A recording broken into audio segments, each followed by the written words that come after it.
Sterkspruit is die afgelope paar weke al 'n verlate dorp bestook met klippe en geplunderde winkels met toe deure.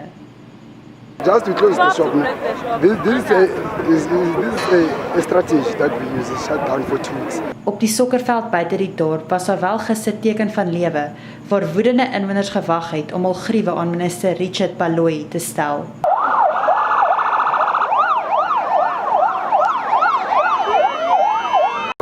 Our problem is that we need our municipal here in Sterkspruit. Because, as you see,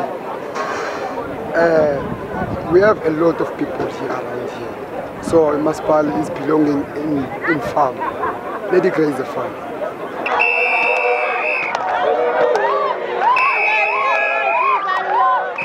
So the response here is that if Kaniti feel us so strongly,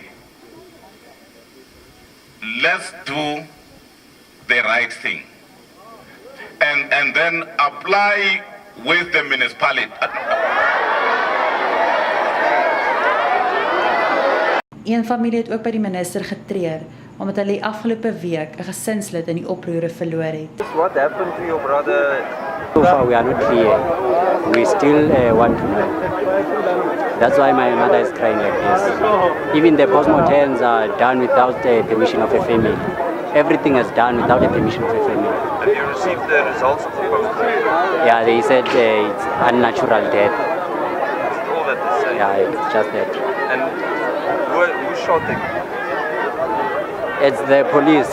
Ten spyte van die minister se mooi praat, het die skare tot op die bitter einde ontevrede gebly. And we are going to listen to each other. And there will be no amount of shouting